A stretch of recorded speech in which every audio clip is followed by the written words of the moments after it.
This is a work of fiction.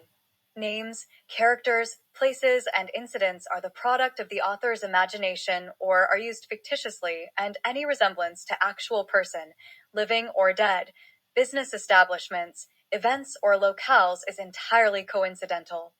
Secrets, scandals, and seduction. Dive into the world of lovers, players, and the seducer. Beneath the glittering chandeliers of the Grand Hotel lies a web of secrets so twisted it could destroy a family. Welcome to the world of the law course, where love is a game, betrayal is an art, and power is the ultimate prize.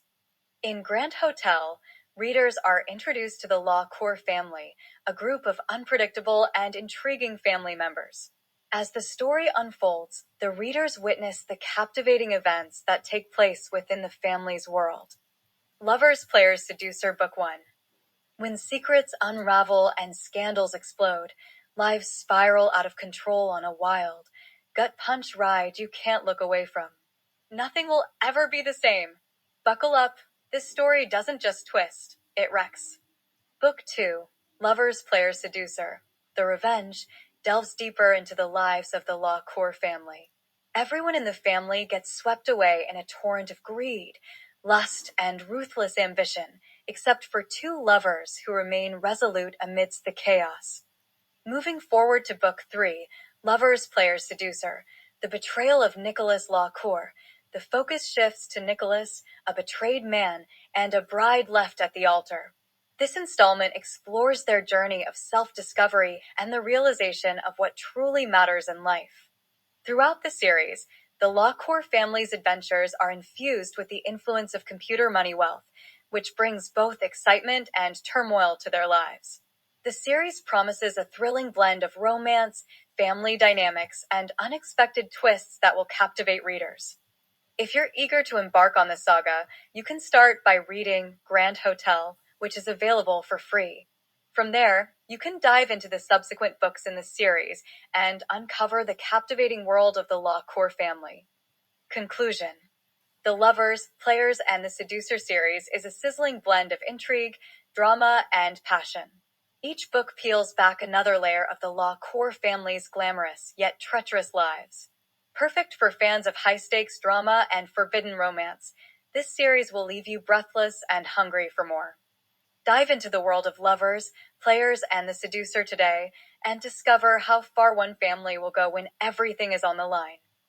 Yes, Book 4 is currently in the works. It is now November 2024. Stay tuned. Book 4 is coming spring 2025. Now, without further ado, Lovers, Players, Seducer, Book 3. The Betrayal of Nicholas Cour, by J. A. Jackson. Prologue. Power must not be allowed to triumph all the time. Nicholas had heard these words often enough growing up from his father Louis. It wasn't until he was watching an old gangster movie on TV that he realized his father had borrowed the phrase he often said to him. Still, for some reason he had memorized his words, and now sitting in the courtroom, his father's words tormented him. The courtroom was located in the federal building in downtown San Jose. Nicholas sat at the defense table and his mind wandered. His eyes fell on the courtroom stenographer as she walked in. She was just what he needed to take his mind off of his situation. He marveled with his thoughts, thinking her naturally caramel tan skin was beautiful. He was sure she had acquired it at birth. No tanning booth could make such a perfect, even skin tone. Her skin accented excellently against her chocolate-tailored suit. He had used the courtroom stenographer to take his mind off things on several occasions.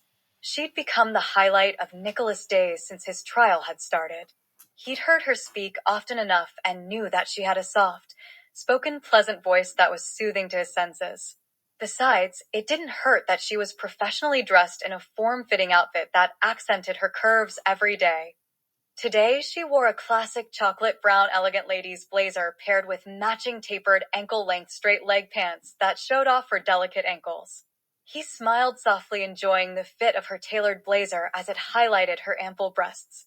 She made him wish he was somewhere off alone with her, with a chilled cup of thick whipped smooth chocolate with a crown of whipped cream on top with a drizzle of caramel. He could see himself pouring the drink over her naked breast and licking it off. The thought was so sensual, he licked his lips.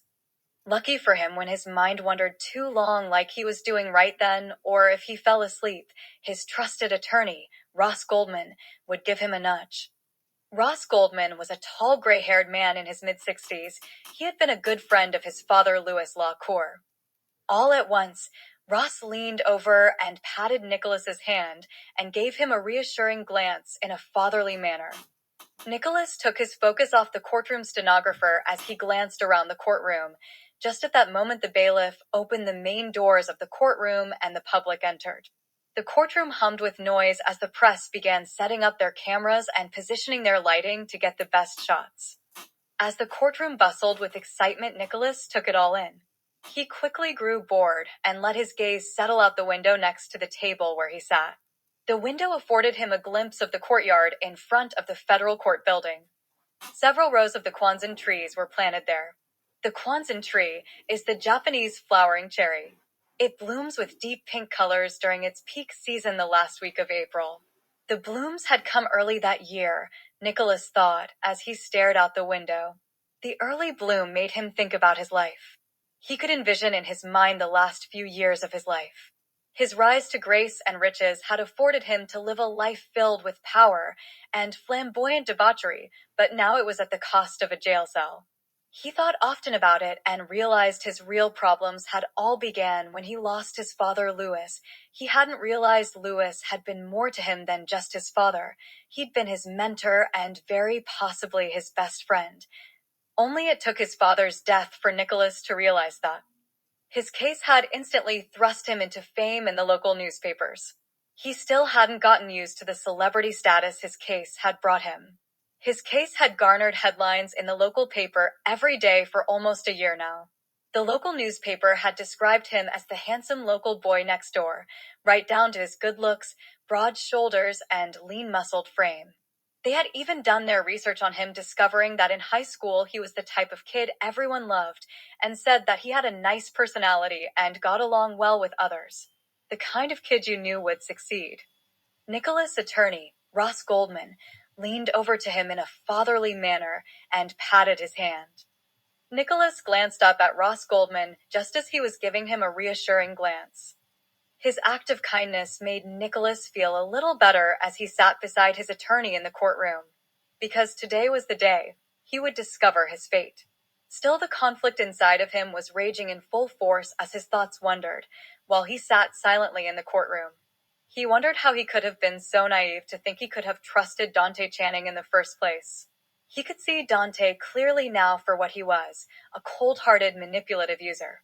In an instant, the scene flashed right before his eyes as his mind wandered back in time to the moment. He knew he had been betrayed by Dante Channing as the vivid memory took hold. "Dante, you can't be serious?" Nicholas shouted, but didn't wait for an answer. "Is this really what you want to do, expose us all to a lawsuit, or worse yet, criminal charges?" "Not me, you, Nicholas." Dante's venomous voice laughed out. "What was that old corny Cajun dumb line you used to say that you thought was so funny?" Dante asked, but didn't wait for him to respond. "Oh yeah, it was winner. Winner chicken dinner." Dante threw back his head and laughed again. "Looks like I won the chicken dinner. You dumb skater back fool." Hearing his sinister laughter, Nicholas felt a gut-wrenching knot forming in his stomach as he realized he should have never trusted Dante Channing. He felt paralyzed and could only stare back at Dante in disbelief. Dante stared back at Nicholas victoriously. "You seem to forget I never put my signature on anything." "What fool would?" "I mean, come on, Nicholas, you knew what shady business deals we made.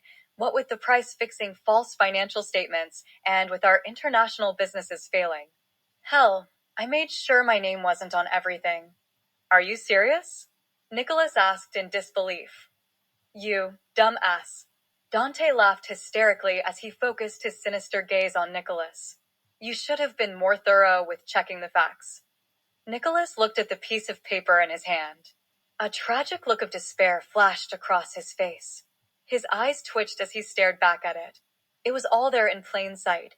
Every last business transaction, unloading the millions of dollars in stock. What had been done was totally unethical and illegal. He'd known it when he'd agreed to Dante's scheme, but he'd never knew Dante was setting him up. He knew the trail would lead straight back to him, and he would be ruined for it. He couldn't believe he had been so trusting, so stupid. He felt used and betrayed. This couldn't be real. Dante, this was your idea.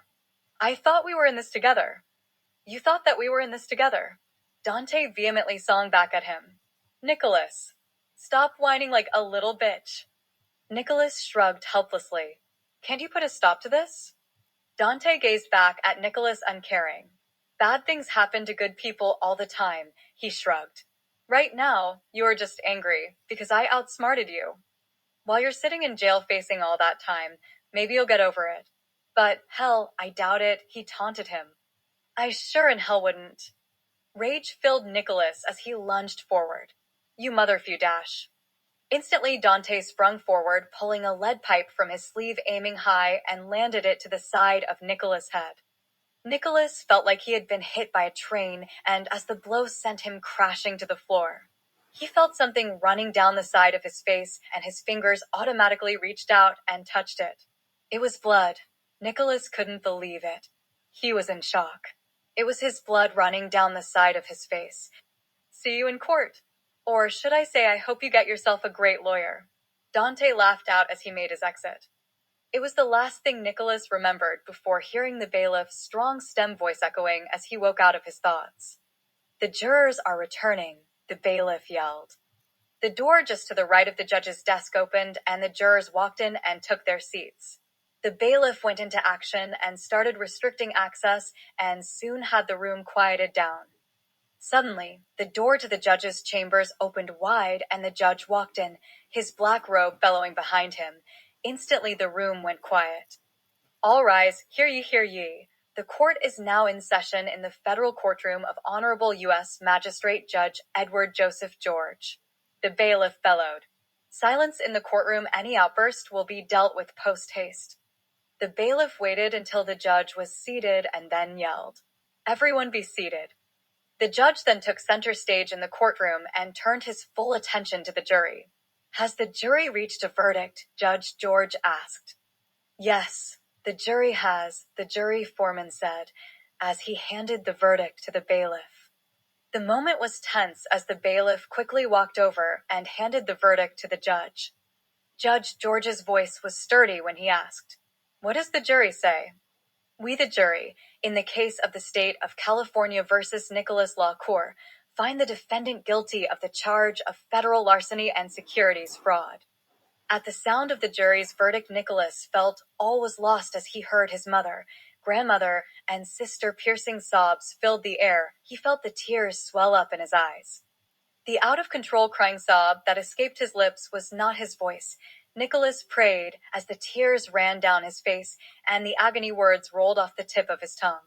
Mama, Grandmere, he openly sobbed. Oh my God. No. So be it, Judge George declared. The defendant will be sentenced to 5 years in federal prison at Lompoc, with a chance of parole after 3 years for time already served. Grandmere Catherine's voice rung out across the room. Your Honor, please have pity on this old grandmother and this child's mother. We beg of you. Judge Edward Joseph George was not unfeeling to the voice that pleaded with him. Catherine Marie Rousseau Cour was a woman he could never forget. He knew the woman well and could deny her nothing. Bailiff, clear the courtroom of everyone except the defendant's grandmother and mother, and be sure you lock the doors. Grandmere Catherine's eyes swelled up with grateful tears as she looked into the eyes of Judge Edward Joseph George and mouthed the words, Thank you. She took her daughter-in-law by the hand and said, Come, Pearl, let's give our son encouragement for this journey he must endure. Pearl LaCour looked into the eyes of the old woman beside her and knew her strength would be her saving grace as they walked over to where her son stood. Instantly, she pulled a handkerchief from her purse as she headed toward her son. Nicholas, my baby. Pearl's voice was laden with tears as she hugged her son tight and reached up and wiped the tears from his eyes. Mom, please don't take this the wrong way, Nicholas said, pulling the handkerchief from his mother's hand. But could I please just have a private moment with Grandmere? Nicholas pleaded. Pearl knew her son Nicholas and his grandmother had a special bond, as she kissed her son's cheek and nodded her head gently. "Nicholas, I understand. Just know I love you." "I love you too," Nicholas said, giving his mother a quick hug and watching as she pulled out of their embrace, turned, and swiftly headed for the exit door. Grandmere Catherine stood silently in front of her grandson. She knew him well. His tear-stained face stared back at her with a look she knew by heart. "What is it, Nicholas?" "Grandmere, what was the proverb number of that old saying you used to say to me when I was a kid? You know, the one about taking your plan to God?" Curiously, Grandmere Catherine's eyes flashed. "You mean Proverbs 16 verse 3, commit to the Lord whatever you do, and he will establish your plans?" "Yes, that's the one," Nicholas replied. "Can I have a tight hug before the bailiff returns?" "Of course, you can, my son," she said, wrapping her arms around him. Grandmere Catherine squeezed Nicholas tight. She knew her grandson well. "Nicholas, you should also reacquaint yourself with Proverbs 19 verse 21, for it says, 'Many are the plans in a person's heart, but it is the Lord's purpose that prevails.'" Grandmere Catherine pulled out of their embrace and stared hard back at her grandson's face. She reached up her hands and cupped the side of his face. "Nicholas, always remember vengeance is mine, so says the Lord." "Ma'am, I'm sorry, but it's time. I must ask you to leave," the bailiff declared as he walked over and cuffed Nicholas before leading him over to the side door. Instantly, Nicholas tilted his head and gave one glance back at his grandmother just before he disappeared through the side door.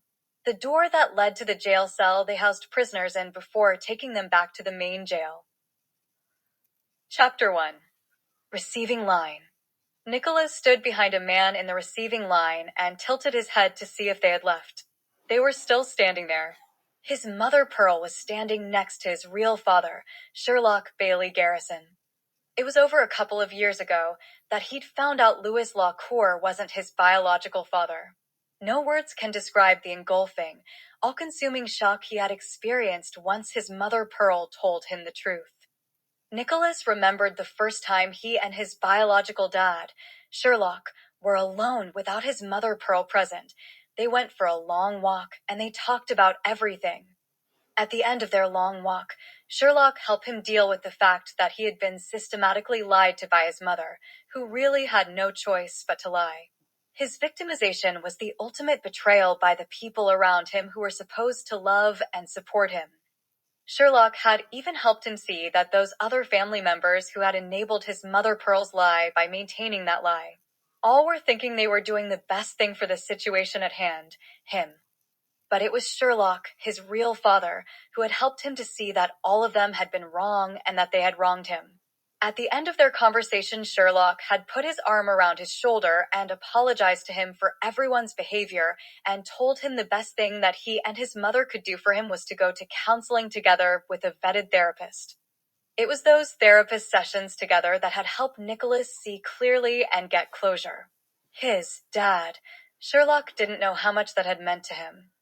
Nicholas looked back at Sherlock a second longer and thought, now that I have a lot of time on my hands, maybe the first letter I write will be to Sherlock to let him know how much he means to me. He shifted his vision and captured his sister Lacey's face. His sister Lacey was standing beside her husband Keenan. His grandmother, Grandmere Catherine, was standing beside his attorney Ross Goldman. Nicholas was glad his mother, sister, and grandmother had someone to watch out for them while he was stuck in prison. It meant he had less to worry about.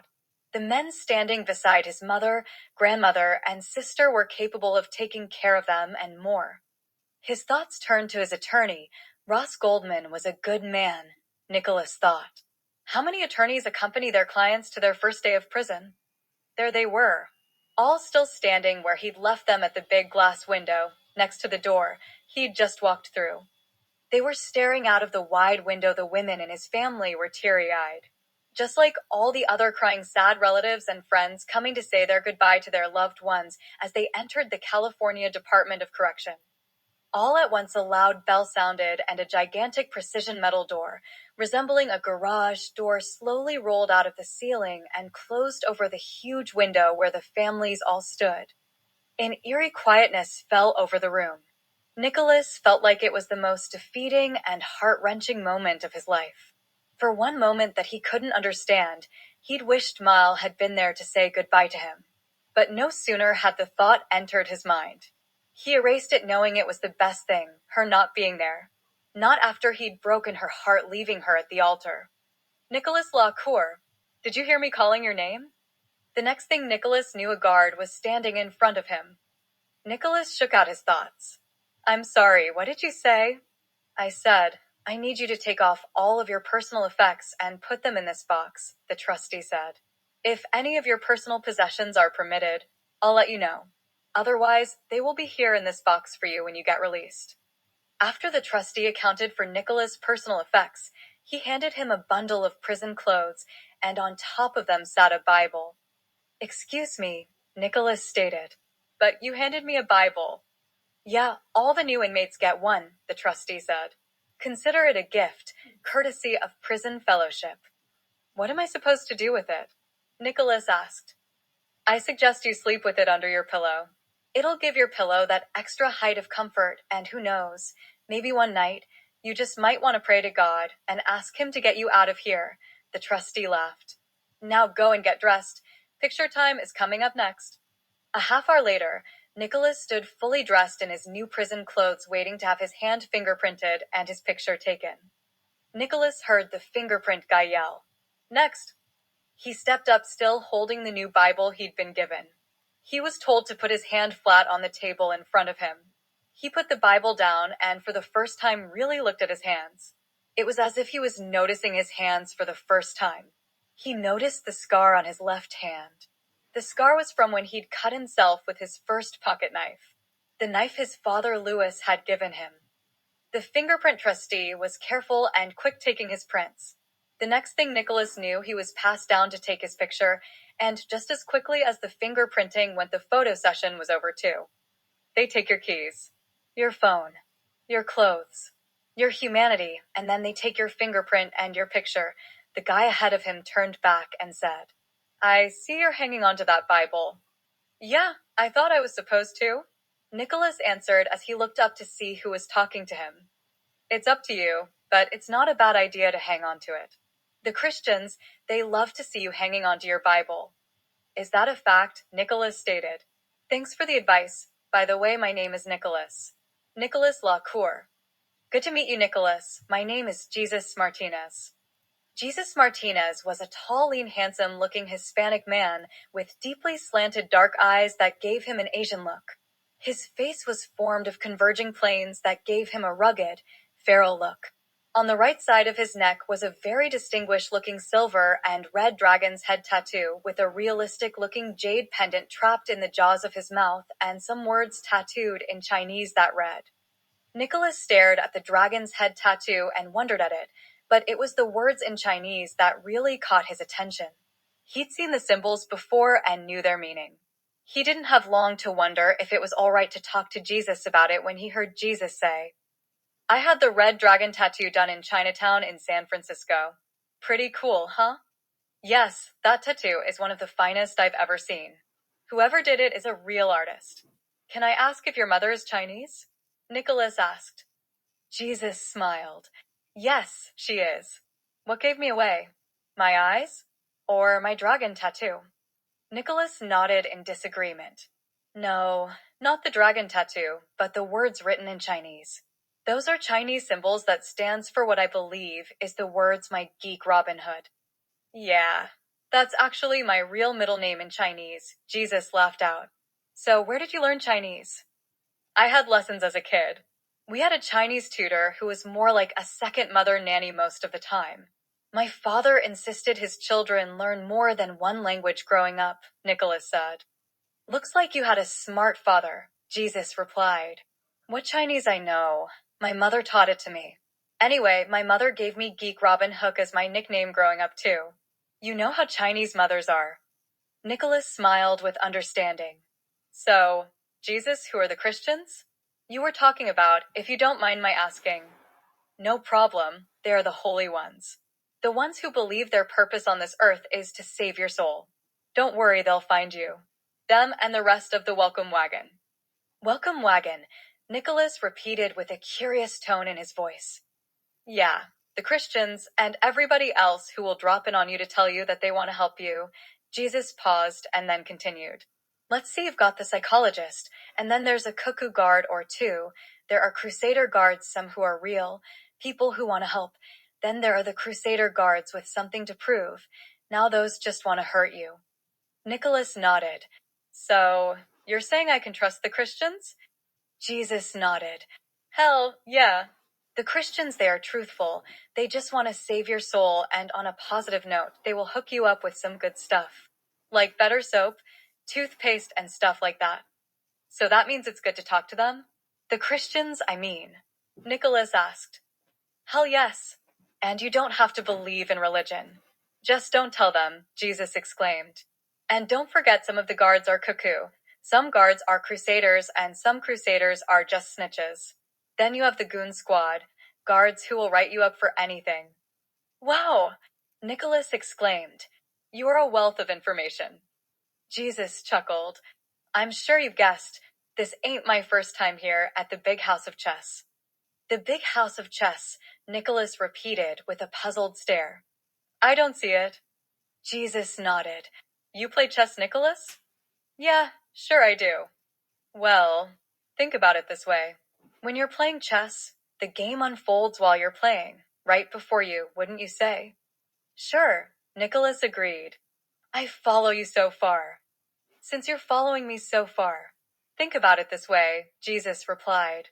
When you're playing chess, you have to think really hard if you want to win, and it's the same way while you're in prison. You have to think and think hard, plot out some things, study everything and everyone around you. You have to do this, that is, if you want to survive. Only half listening, Nicholas thought that having to think really hard every day wouldn't be such a bad thing. It would give him time to think about the thing he wanted most right at the moment, and that was the best way and place he could have his revenge against Dante Channing. After a few moments, Nicholas shook out his thoughts and said, So, what I hear you saying is while in prison, we're like playing some type of prison war games, plotting, scheming. Planning things like revenge, he abruptly stopped talking right in the middle of his sentence when he realized he was about to give away his plans. Believe me, Nicholas, prison chess is a war game, and it's the biggest, baddest, saddest war game you will ever have to play in your life. Rest assured you must be prepared for it every second, minute, and hour while your ass is in prison, and whatever you do, Nicholas, never forget that. Because you never know what others are thinking. Hell, for all you know, you might be just minding your own business 1 minute, and the next minute you're getting swept up in somebody's desire for revenge or other stupid drama.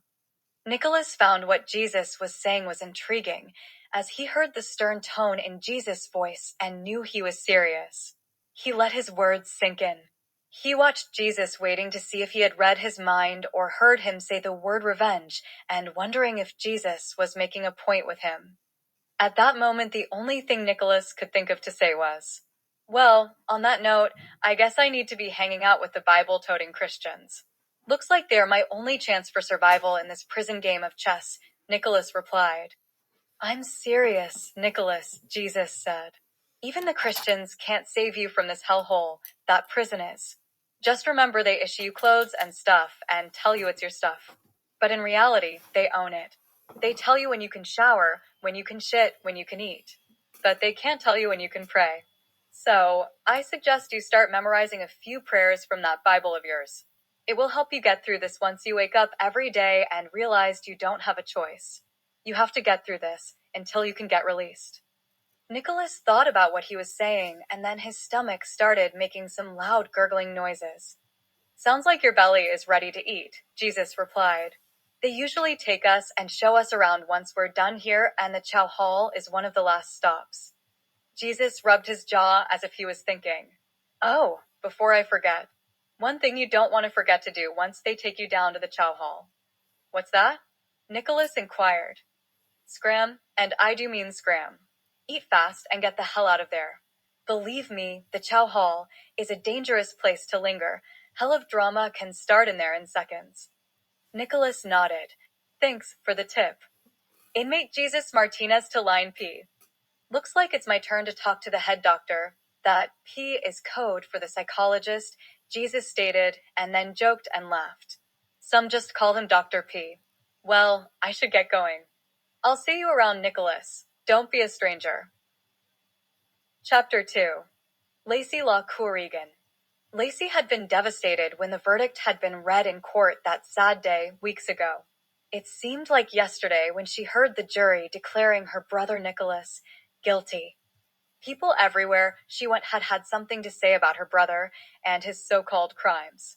Their tight-knit family, who had once been admired and honored by practically everyone in Silicon Valley, had been reduced to being treated like lepers by their neighbors and even some friends. If it hadn't been for Grandmere Catherine, Lacey would have been content to stay shut up in the house, hidden away from prying eyes of all those who sat on thrones to pass judgment. But her Grandmere Catherine was the strong one in the family, and had insisted everyone in the family go on about their life as if nothing had happened. Lacey smiled thinking about Grandmere Catherine and her barrage of Bible quotes. This too shall pass, which Grandmere Catherine was fond of saying regularly. But when asked where it was found in the Bible, she had quickly stated it was only partially stated in the Bible in Act 2:21, and really could be credited to common belief that stems from a fable written by Persian Sufi poets, and also said to have originate with King Solomon. Still, Grandmere Catherine's words were the reason Lacey had ventured out of her safe haven and signed up for an evening class. She'd been attending now for several weeks. She was glad her grandmother had suggested she attend. She'd been right, it'd been just what she needed to keep her mind busy. That evening, Lacey excitedly made her way across the parking lot to the Silicon Valley Culinary Cooking School. She'd been glad she was able to sign up for the class at the last minute. The day and time fit her schedule perfectly. She knew it was the best thing to do to keep her mind busy. Lacey adjusted the apron she was required to wear as she entered the classroom and found her station to place her bag holding the materials she was told to bring for today's class. All that was missing was her large mixing bowl. Quickly, Lacey made her way over to the cabinets in the back. Each cabinet was labeled by station number. She shared her cabinet with the station next to hers. She knew cabinet 56, labeled cabinet, housed her mixing bowls and whisk, as she walked over to her cabinet and opened it. Grabbing her bowls and whisked, she was just about to close her cabinet door when it shut abruptly, just barely missing her fingers. Ouch! Stop it. I didn't hit you. It was Shauna Zamora. She sat at workstation 6, right next to hers. It was a reflex, my saying ouch, that is. You could have hit me. Yeah. Well, I didn't, Shauna raucously declared. What you going to do? Start crying like your brother, Nicholas did when he got sentenced at court. Excuse me, Lacey said, finding her voice. Shauna grinned, turned into a sneer. Sounds like you're a chicken just like your brother. Lacey didn't feel like being harassed by Shauna Zamora. She knew Shauna was a bully straight up. She knew her type. She also knew, she didn't address her. Right there on the spot, she'd have to deal with Shauna's stupidity for the duration of the class. She swallowed hard and tried to look away, self-conscious as she tried to think of something to say. Lacey hated being reminded of her brother's last day in court. I. Shauna, you don't have a right to judge my brother or me. Lacey, is everything all right here? Mrs. French vociferously called out as she closed the distance between them. Mrs. French walked over and stood right next to Shauna Zamora. Miss Zamora, do you need my assistance in minding your own business? No, Mrs. French, Shauna answered. Good, because my cooking class is not some reality show. I do not allow bullying of any kind in my classroom. If you want to be on that reality show, Restaurant Impossible, then I suggest you go and get started auditioning. I would hate to have to give you an F and fail you in my class because you don't know how to conduct yourself. Do I make myself clear? Yes, Mrs. French, Shauna answered. Good, Mrs. French replied. Now get your bowls and get back to your station. Mrs. French watched as Shauna did as she was told, and then turned her attention to Lacey and gave her a knowingly wink. Take your seat, Lacey. I don't think Shauna will bother you again.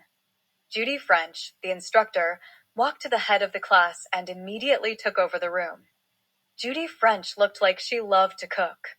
She had salt and pepper hair tied neatly in a bun at her neck, pouty red lips that would pucker when she wanted to express the taste of something good. She was short and round with the look of someone who enjoyed cooking and eating what she cooked. Hello, class. No time to waste. Today we will master the souffle. As you may have heard, the souffle is the one legendarily light and fluffy dessert that is notoriously confounding for cooks to prepare. But today, all of you will master it. The next thing Lacey knew, she was busy preparing her souffle. It took her over a half hour in assembling her ingredients and mixing them as Mrs. French had instructed. Now it was nearing the end of the half-hour cooking time. She stood in front of the window of her oven and watched the golden brown color her souffle had become. It had puff high just as it was supposed to do. Lacey was sure her souffle was ready to face the world when her instructor, Mrs. French, walked over. Your souffle looks superb, Lacey, Mrs. French stated, pouty her lips. I believe it is time to take it out. Quickly, Lacey followed her teacher's instruction and retrieved her souffle from the oven. She placed it at her station. Mrs. French looked over her souffle with her eyes taking in every inch of it before finally blurting out, Oh, parfait.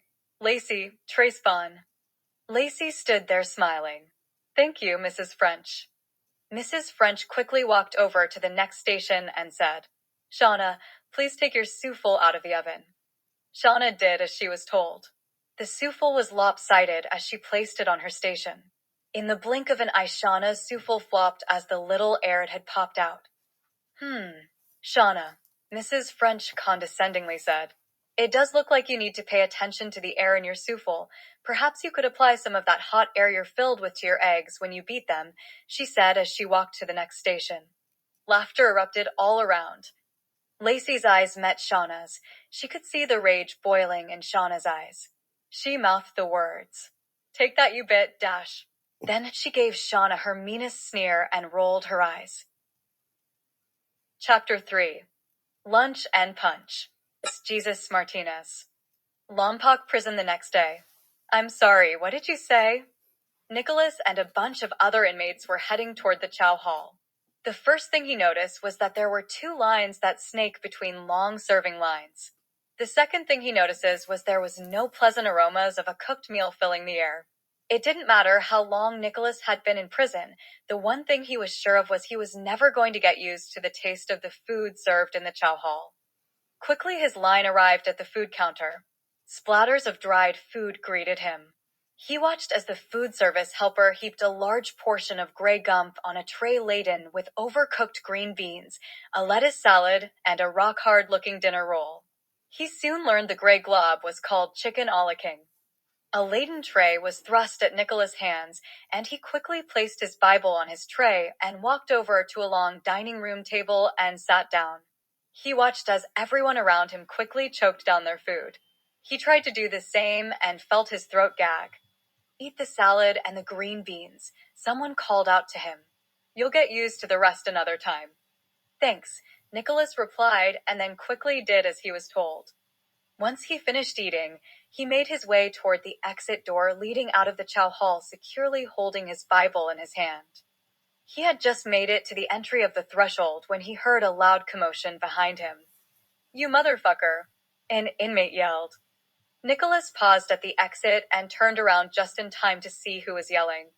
Look, man, I don't want to fight you, another inmate yelled, and then took a step back and dropped his shoulder. The aggressor grinned a toothless grin and laughed out. Y'all hear that?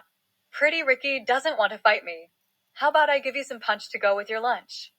Immediately, Pretty Ricky dodged the aggressor, and then let out a solid left punch squarely on his jaw, and then continued with a right punch. He continued to hit the toothless aggressor with everything he had. As if on instinct, Nicholas felt like his legs wanted to take him back inside. Instantly, a hand grabbed his shoulder. You're going the wrong way. Besides, Pretty Ricky can take care of himself. Nicholas looked up into a familiar face. It was Jesus Martinez. Remember what I told you, Nicholas? Come on, let's get out of here before the guards lock this place down. Nicholas quickly followed Jesus. Once Jesus thought they were safe, he turned and said, The toothless guy you saw hitting Pretty Ricky is called Fresno Bob. Basically, once you are in here, you have 2 types of inmates. wolves and sheep. Now, Fresno Bob, he's what you would call a wolf agitator. A wolf agitator, Nicholas repeated with a puzzled expression on his face. Yes, he is. And he's a dump-ass coward wolf agitator at that, Jesus replied. You see, Nicholas, a coward wolf won't attack another wolf.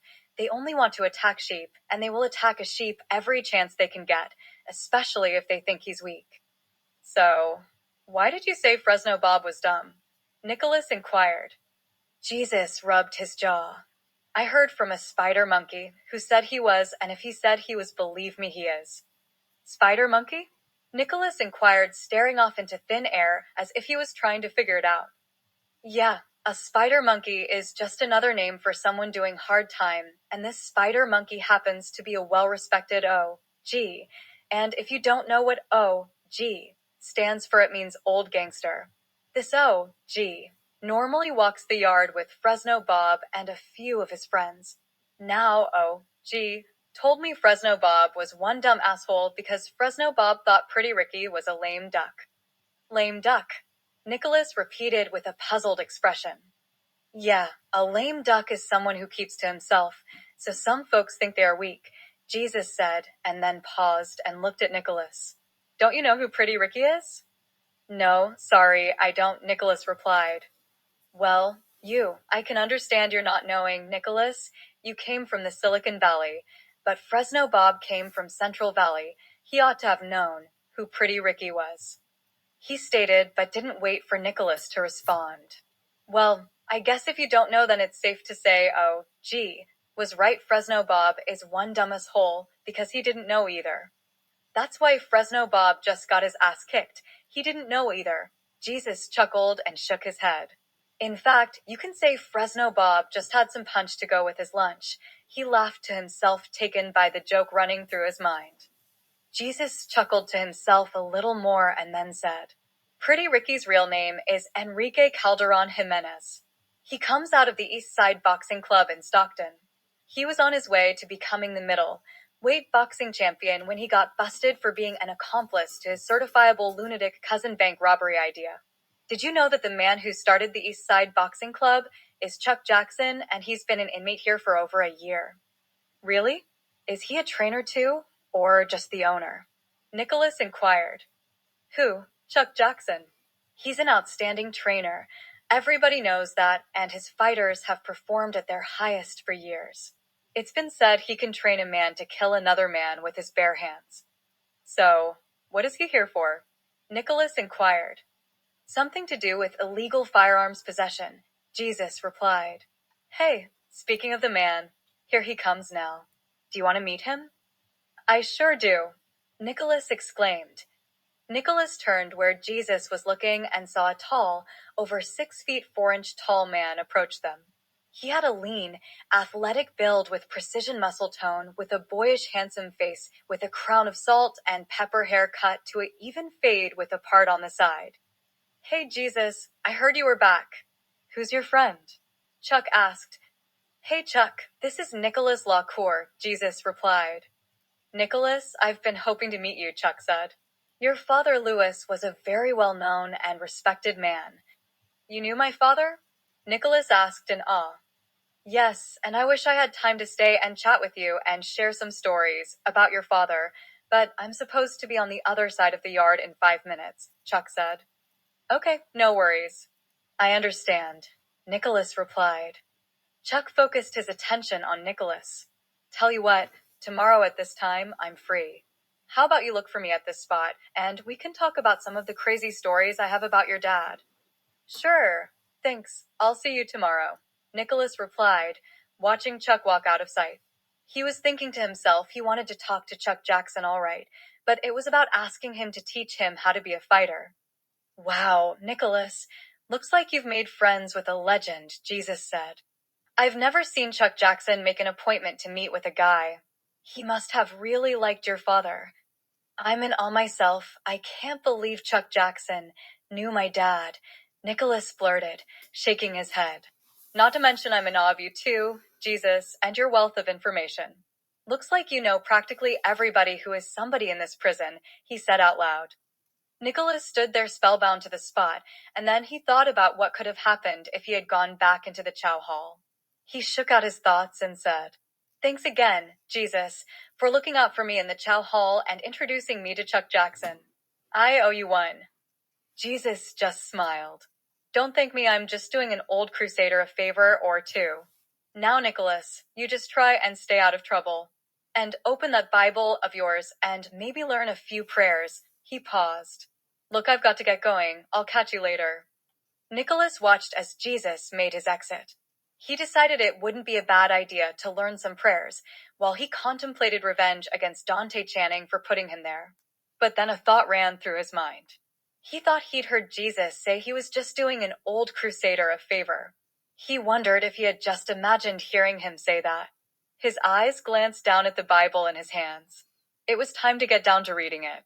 Maybe he'd look up some of Grandmere Catherine's old proverb sayings. He thought to himself as he hurried down the corridor.